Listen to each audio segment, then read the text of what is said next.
Shalom à tous et à toutes. Merci de suivre cette série de cours intitulée L'art d'étudier la Bible. Nous sommes rendus ce jour au deuxième cours. Dans le premier, nous nous sommes évertués à introduire le module en lui-même. Nous nous sommes axés surtout sur les obstacles que le chrétien rencontre face à son désir d'étudier la Bible. Nous en avons relevé 4, non exhaustifs. Il s'agit premièrement de l'incompréhension du texte biblique qui peut être un obstacle à l'étude de la Bible. Deuxièmement, du manque de temps du chrétien qui veut étudier la Bible. Ça peut être un obstacle qui est lié à la pluralité des courants d'interprétation biblique. Et enfin, comme obstacle à l'étude de la Bible, nous avons la pertinence de l'application des vérités bibliques dans la vie quotidienne. La compréhension de la notion même de l'étude biblique est primordiale. C'est pour cela, dans ce deuxième cours, nous aborderons la définition du concept d'étude biblique. De prime abord, il est à noter que la Bible peut être approchée ou vécue de 5 manières interconnectées. Elle est destinée à être lue, à être méditée, mémorisée et même proclamée. Et enfin, on peut procéder à une étude des textes bibliques. La lecture de la Bible, quant à elle, constitue la base essentielle de toute démarche d'étude biblique. Elle peut être comparée à un survol d'un vaste océan, offrant une vue d'ensemble qui permet de saisir le contour du texte biblique.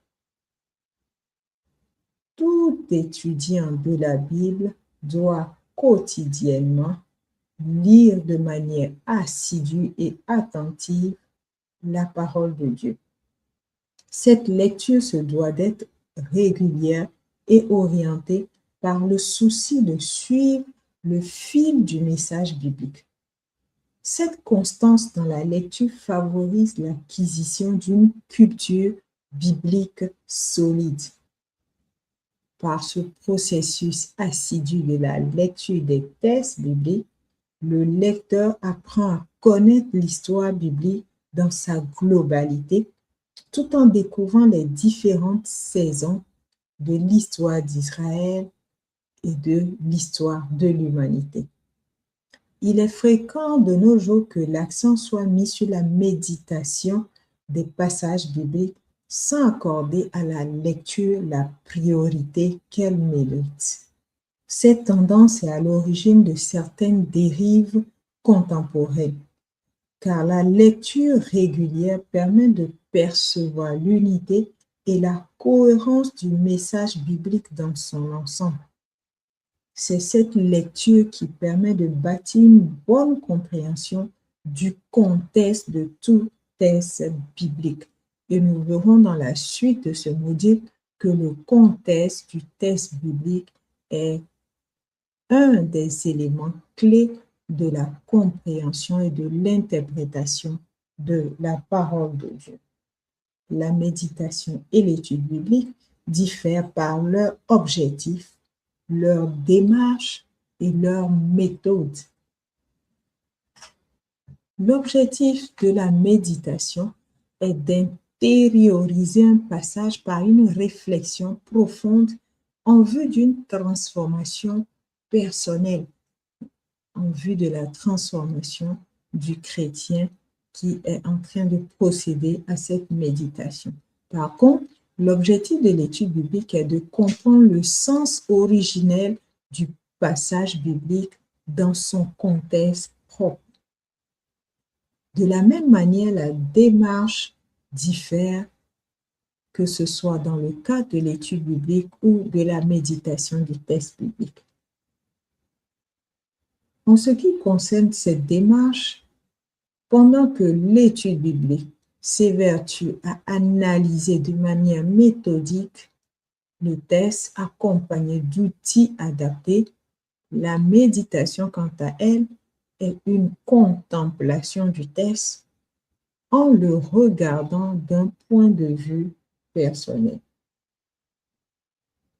Un auteur dirait, la méditation savoure un mot, moi j'ajoute ou un passage, tandis que l'étude biblique l'explique. La méditation est présentée à Josué comme une pratique à exercer tout au long de la journée. L'expression jour et nuit souligne dans ce passage une continuité dans cette action. Pour mieux comprendre ce contexte, je vous renvoie à mon podcast sur le mérisme d'un langage biblique. Dans ce passage de Josué, chapitre 1, verset 8, le verbe hébreu utilisé et traduit par méditer est le verbe aga. Il signifie il a médité, correspondant au verbe méditer, gémir, soupirer ou produire un son, c'est-à-dire murmurer. Autrement dit, la méditation est une activité intérieure. On parle littéralement de ruminer le texte en le repassant en soi afin qu'il imprègne profondément l'âme et façonne le caractère. D'où le résultat promis par Dieu, alors tu auras du succès dans tes entreprises, c'est alors que tu réussiras. L'étude biblique désigne une démarche structurée et approfondie qui vise à comprendre, à analyser, à interpréter le texte biblique. Ce processus est souvent guidé par des questions. Il fait recours à l'utilisation de ressources complémentaires telles que des dictionnaires bibliques, des atlas, des concordances, etc. L'objectif principal de l'étude biblique est de saisir le sens premier du texte, d'en dégager les enseignements et d'appliquer ces principes à sa vie quotidienne. Paul disait à Timothée, « Toute écriture est inspirée de Dieu et utile pour enseigner, pour convaincre, pour corriger, pour instruire dans la justice, afin que l'homme de Dieu soit accompli et propre à toute bonne œuvre. » Selon le passage de 2 Timothée, le chapitre 3, les versets 16 à 17. Ce que Paul entend par écriture renvoie au corpus que l'on appelle couramment la loi et les prophètes, c'est-à-dire le Tanakh. Ce que nous appelons dans le contexte chrétien l'Ancien Testament. Au moment où Paul écrit, le Nouveau Testament n'existe pas encore comme un corpus constitué. Dans le texte grec lié à ce passage, le terme traduit par enseigner est didaskalia, qui est issu du verbe didasko. Il renvoie à l'idée d'un enseignement structuré.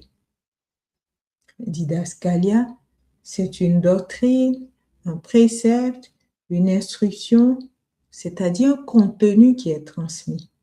Par analogie, pour un étudiant, ce serait le contenu d'un cours dans une unité d'enseignement. Le passage met en avant une dimension pédagogique.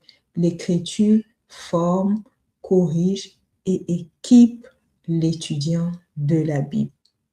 Comme autre exemple biblique, nous avons ce passage de 1 Pierre, chapitre 1, verset 10, que nous abordons selon la version du Semeur. Il est dit, « Ce salut a fait l'objet des recherches et des investigations des prophètes qui ont annoncé d'avance la grâce qui vous était destinée. » Ce verset illustre une démarche d'étude. Les prophètes ont cherché, ont examiné les Écritures, donc la loi, les prophètes, afin de comprendre ce que Dieu y révélait. En résumé, ce deuxième cours nous a permis de définir l'étude biblique comme une démarche structurée qui vise à comprendre le sens du texte biblique dans son contexte. Elle se distingue de la méditation qui a une démarche plus intérieure et personnelle, contemplative du texte biblique en vue de façonner l'âme. Enfin, retenons que tout commence par une lecture systématique, régulière et assidue de toute la Bible. Dans le prochain cours de ce module, nous aborderons la nécessité ou l'importance de l'étude biblique. Nous répondrons à la question « Pourquoi étudier soi-même la Bible ?» En attendant, étudions la Bible pour éclairer nos pas au quotidien. Si ce contenu t'a édifié, abonne-toi dès à présent, like et laisse un commentaire pour faire vivre cette chaîne. Shalom à tous et à la prochaine.